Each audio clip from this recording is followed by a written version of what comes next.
પણ એ દીકરીને એટલું સમજવાની વાત છે કે આજની દીકરી એટલી બધી સમજણી થઈ ગઈ છે કે ઉંમર નામનો શબ્દ આવે છે ને, બાપનું આંગણું, બાપનો એમ કહેવાય કે મોટો પહાડ જેવો ઉંમર હોય એને ઓળંગીને જતા, બીજી જ્ઞાતિ જાતિ કાંઈ લેવા દેવા નહીં. અને બેટા જ્ઞાતિ જાતિ જ્યારે સાંભળીએ ને ત્યારે એમ થાય કે આવી જ્ઞાતિની અંદર પસંદ કરો તમારી જાતનું પાત્ર, આંતર જ્ઞાતિએ લગ્ન કરો, એની સાથે કોઈ મા બાપની ના ન હોય. પણ ક્યાંક દીકરી કોઈ એવી જ્ઞાતિ જાતિ, કુળ નહીં જોવાનું, ખાનદાની નહીં જોવાની, રૂપ રંગ કાંઈ નહીં જોવાનું, એક સમૃદ્ધિ નહીં જોવાની, ત્યાં સુધી કે દીકરી પોતાના 2 કે 3 તોલા સોનું હોય ને સામેથી આપી દે ને એમ કે લે આને તું મંગળસૂત્ર કરાવીને મને પહેરાવજે. આવા પરિવારની અંદર શા માટે નક્કી કરો છો? હિન્દુસ્તાનીને મેં પટેલ સમાજની દીકરી એટલે સામે સૂરજનારાયણ હોય ને એને અવળું ફરી જવું પડે કે મારે હિન્દુસ્તાની પટેલ સમાજની દીકરી આલી આવે છે. દીકરી છે ને તો આભ હોય ને એને તે આંબી શકે છે. તો આવા સમાજ માટે શા માટે જાઓ છો? અને આ સમાજ માટે જાય છે ને ત્યારે આપણી દીકરીઓની સંખ્યા ઘટે છે. અને આજે એટલા બધા જોણ ઊંચા થઈ ગયા છે. મારે ખાસ વાત કરવી છે કે તમારા મા બાપની ઘેરે તમે 2 બેડરૂમ હોલ કિચનમાં રહ્યા છો, તો શા માટે એવું તમે રાખો છો કે મારા સસરાને ત્યાં મારે 5 બેડરૂમ હોલ કિચન હોય? તમે અહીંયા મા બાપની ત્યાં એટલે કે તમે કાકા બાપા, મોટા પપ્પા, કાકી, મોટા બા બધાની વચ્ચે તમે રહ્યા છો. શા માટે સાસરે જઈને એવું રાખો છો કે અમે 2 જ મા બાપ નહીં? એમ તમે જેવું જીવ્યા છો એવું જીવવામાં મજા છે. ઘરની ભાભી તો કે 2 બેડરૂમ હોલ કિચનમાં આવશે, મારે તો કે મોટો બંગલો જોઈએ, મારે તો કે વિદેશની અંદર ઠેકાણા હોય ને એવા જોઈએ. પણ જેવું આપણે જીવા છીએ, જેવા આપણા પાત્રની અંદર જેવા આપણી ઘરની પરિસ્થિતિ છે, સામે એવા ઘરની પરિસ્થિતિ હોય ને તો ત્યારે એમ ન થાય કે આપણા જીવનની અંદર એક પણ જાતના દુઃખ આવે. અને ખાસ બહેનો દીકરીઓને મારે ખાસ કહેવું છે કે જ્યારે દાંપત્ય જીવનની વાત આવતી હોય ને ત્યારે કે મહારાણા પ્રતાપ છે ને એનો ચહેરો ઝાંખો પડી જાય, યુદ્ધ પરથી લડતા લડતા થાકી જાય અને ત્યારે હાથની અંદર તલવાર હોય ને તો એ અજબદે પવાર એના પત્ની એના અર્ધાંગના એવું એને કે રાણા થાકી ગયા હોય ને તો આ 2 તલવાર મને આપી દો, આ ઘોડો મને આપી દો અને આ ચિત્તોડના મેવાડને હજી મારામાં પાછું વળવાની તાકાત છે. એક સ્ત્રી તરીકે, એક પત્ની તરીકે જ્યારે આવો પુરુષને હોંકારો મળતો હોય ને ત્યારે એના જીવનની અંદર આવેલા એક પણ જાતના સુખ દુઃખ એવા ન હોય કે તમને ન કહી શકે. જ્યારે બારું આવે ને ત્યારે ખબર પડે કે માથે 15, 17 લાખ, 20 લાખ, 25 લાખના દેવા થઈ ગયા છે. પણ એક પુરુષ પત્નીને ન કહી શકતો હોય ને ત્યારે સમજવું કે પત્ની તરીકે કદાચ આજે આપણે એવા નથી બન્યા. સુરતની મારે એક વાત કરવી છે કે એ પુરુષ, એ જે ભાઈ હતા એમને ખૂબ સરસ મજાનો ધંધો ચાલે, પણ કોરોનાની અંદર એનો ધંધો ટોટલી શૂન્ય થઈ ગયો, લોસ ગયો અને માથે 17-18 લાખનું દેવું થઈ ગયું.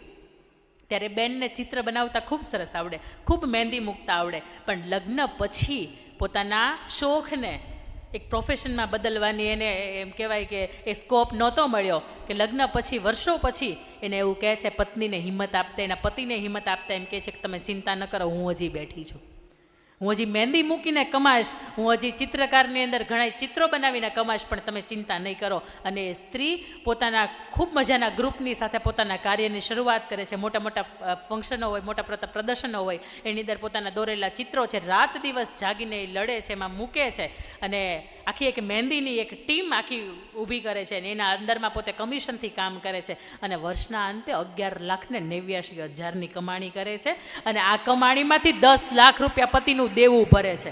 આવી સ્ત્રી હોય ને ત્યારે ગર્વ થાય કે નહીં મને અજબદે પવાર જેવી અર્ધાંગના મળી છે. આવી જ્યારે દીકરી હોય ને ત્યારે એના સસરા તરીકે ગર્વ થતું હોય કે નહીં મારા દીકરાની વહુ છે ને ખૂબ સમજણ અને ખૂબ ડાય અને ખૂબ હોશિયાર છે. પણ દીકરી તરીકે જ્યારે પરણીને સાસરે જાઓ છો ને ત્યારે એમ કહેવાય કે બેટા દૂધની અંદર જેમ સાકર ભળે ને એમ ભળી જવાનું હોય. પણ માતા તરીકે તે ક્યાંક તમે જોજો કે એના જીવનની અંદર આવનારી એક પણ ઘટના એવી ન હોય કે જે આપણા જીવનની અંદર આવી જ ગઈ હોય. સીતાજીના જ્યારે સ્વયંવર થયા ને લગ્ન નક્કી થયા ને ત્યારે ખૂબ સરસ મજાના અવધપુરી જોઈને આપ્યા હતા, મહેલની અંદર એને આપ્યા હતા. તેમ છતાંય તેને 14 વર્ષનો વનવાસ સહન કરવો પડ્યો. ત્યારે સીતાજી એવું નહોતું કીધું કે હું નહીં જાઉં, ત્યાં સુધી કે એને અગ્નિ પરીક્ષા આપી અને જ્યારે ધરતીની અંદર સમાણા સીતાજી ત્યારે એક શબ્દ બોલ્યા હતા કે ત્વમેવ ભરતા નચ વિપ્રયોગ, ભવો ભવ મળો ને તો શ્રી રામ તમે જ મારા પતિ મળો.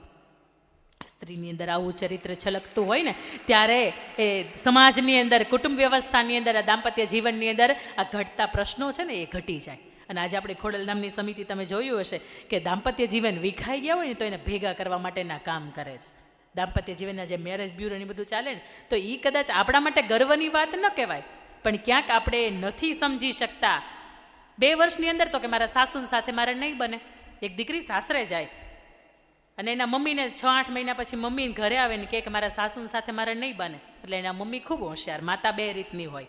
દીકરી જ્યારે સાસરે વળાવે ને ત્યારે એક માતા એવી હોય કે બેટા આપણે આપણું જ કરવાનું સાસરે જઈને, આપણે બીજા કોઈનું કરવાનું નહીં, આપણે આજથી મોતથી ઉઠવાનું અને આપણે આપણું કરવાનું, સાસુનું જેઠાણીનું દેરાણીનું જે થવું હોય થાય. પણ એક બીજી માતા એવી હોય કે બેટા તું એમ કર, હું તને એક પાવડરની શીશી આપું છું, એક બોટલ આપું છું કે એની અંદર એક પાવડર હશે, તારે રોજ તારા સાસુ જમવા બેસે ને ત્યારે તારે નાખી દેવાનો, અને પછી તું જો 3 મહિનાની અંદર. એટલે દીકરીને એમ થાય છે કે બરાબર છે, મારી માતા મારા હિતની જ વાત કરે છે. રોજ એ જમવા બેસે ને ત્યારે નાખે. પણ બેટા તારે એટલું જોવાનું કે આજ સુધી તું હામાં પાણી હાલીશ તાર સાસુન સાથે.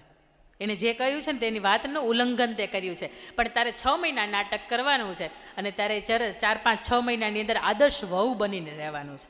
તો કે કંઈ વાંધો નહીં.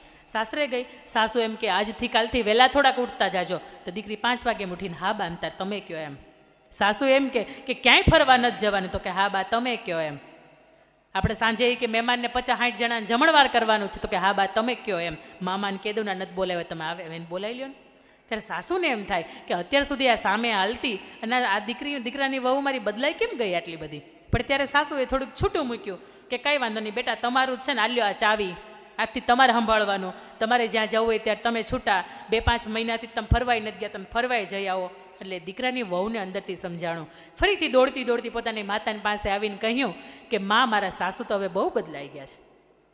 મારે એને જે મારવા હતા તે મને પાવડર આપ્યો હતો ને, તો હવે મારા સાસુને મારે જીવાડવા છે. ત્યારે દીકરીની માતા એવું કહે છે કે બેટા મેં તને શક્તિનો પાવડર આપ્યો હતો, પણ આ બન્યું એનું કારણ એ છે કે થોડીક તું બદલાણી. 25 ને 35 વર્ષની સ્ત્રી બદલાય ને તો 65 વર્ષની સ્ત્રી બદલાય. પણ આપણે માત્ર એવું જ વિચારીએ છીએ કે મારા સાસુ બદલાય, હું ન બદલાવું.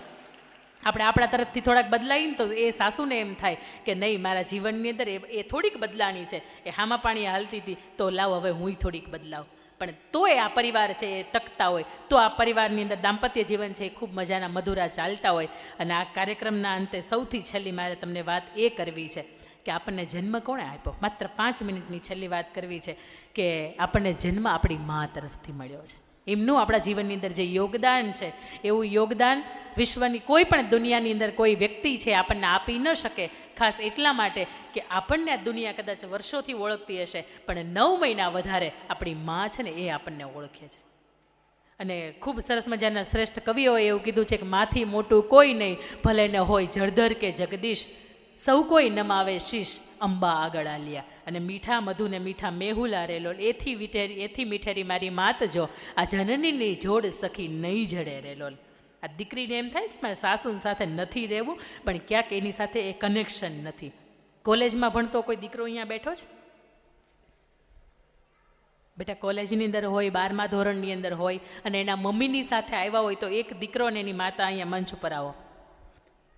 કાર્યક્રમની છેલ્લી મારે 5 જ મિનિટ લેવી. કોઈ નથી કોલેજમાં, કોઈ નથી ભણતું, 12મું કોઈ નથી ભણતું. આપણે ઓળખતા હોય ને કે બાજુવાળો 12મું ભણતો, એને મોકલો. મમ્મી સાથે આવ્યા હોય ને એવા. અને કોઈ એવી દીકરી કે જેના મમ્મી અહીંયા ઉપસ્થિત હોય અને 10મું 12મું કે કોલેજની અંદર હોય એવી દીકરી એના મમ્મી સાથે આવો. આવો આવો. મજાની ક્ષણ મારે તમને કહેવું છે કે મા બાપનો આપણા જીવનની અંદર પ્રેમ કેટલો છે. ભાગવાનો જ્યારે વિચાર આવે ને ત્યારે ખબર પડે કે મારા મા બાપ કોણ છે, મારું કુળ કોણ છે, અને મારા માટે, મારા જીવનને કંડારવા માટે મારા મા બાપે મારા માટે શું કર્યું છે. આવો બેટા. કોઈ સાસુ વહુ ખરા અહીંયા આવ્યા છે? સાસુ ને વહુ, હા એ તો આવ્યા જ હોય ને. આવો એક જોડી આવો ઉપર, સાસુ ને વહુની. વાહ, આવો. હવે દીકરો આવો, હાલો. અહીંયા અમારે બહુમતી થઈ ગઈ છે. આવો આવો બા. કોઈ દીકરાને એવું નથી થતું કે આપણે આવવું જોઈએ. અંકિતાબેન તમારી જરી કે ઇજ્જત નહીં કાઢે, વધારશે.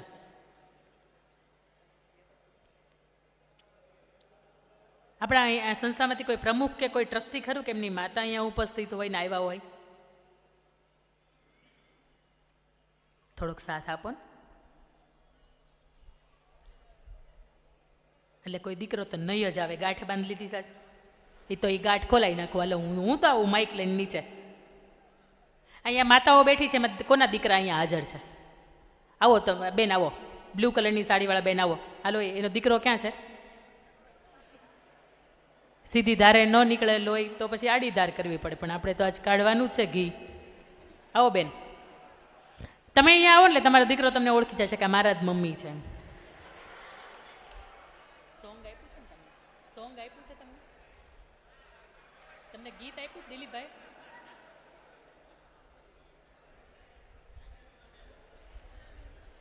દિલીપભાઈ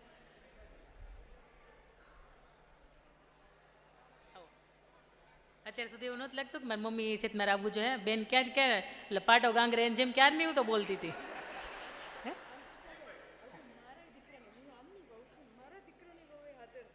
આમના દીકરાની વહુ હાજર છે. આવો બેન, ક્યાં છે? ત્રીજી પેઢી ક્યાં છે?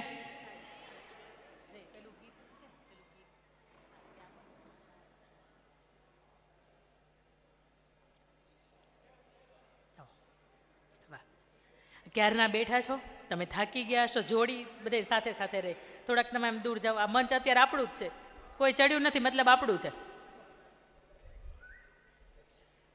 આપ ક્યારના બેઠા હશો, આપની જગ્યાએ થાકી ગયા હશો, તો આ લોકોને તે ખાલી માતૃપ્રેમ નથી બતાવવાનો, આપણે પણ ક્યાંક આપણી માને યાદ કરવી છે. મા ખોડલના સાનિધ્યમાં આપણે ભેગા થયા છીએ ત્યારે આપ સૌ શક્ય હોય અને આપની જગ્યાએ 2-5 મિનિટ ઊભા રહી શકતા હોય તો આપ સૌને મારી વિનંતી છે, એક પણ જાતનો અવાજ કર્યા વગર તમારી જગ્યાએ ઊભા થાઓ.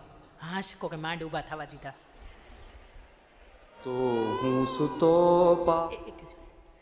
દરેક વ્યક્તિ પોતાની આંખ બંધ કરે. જે વ્યક્તિના માતૃશ્રી અથવા તો હાજર નથી અથવા તો હયાત નથી, એ દરેક વ્યક્તિ પોતાની હાથની 2 હાથ જોડેલા રાખશે, આંખો બંધ કરશે અને સ્મૃતિપટ ઉપર આપણી માનો જે ચહેરો છે એ ખાસ યાદ કરવાનો છે. અહીંયા જે મા દીકરાની કે સાસુ વહુની જોડી છે, એકબીજાનો ટાઈટથી એકદમ મસ્ત રીતે હાથ પકડી રાખે. મા દીકરાને, હા બા તમે તે સરસ રીતે અને તમે એ સરસ રીતે પકડો હાથ. દરેક વ્યક્તિ પોતાને મમ્મીને યાદ કરવાનો છે, ચહેરો યાદ કરવાનો છે, માતૃભાવને યાદ કરવાનો છે. ત્યારે આપ દરેકની આંખો બંધ, દરેકની આંખો બંધ થશે ને તો જ આ રિયલાઇઝ થશે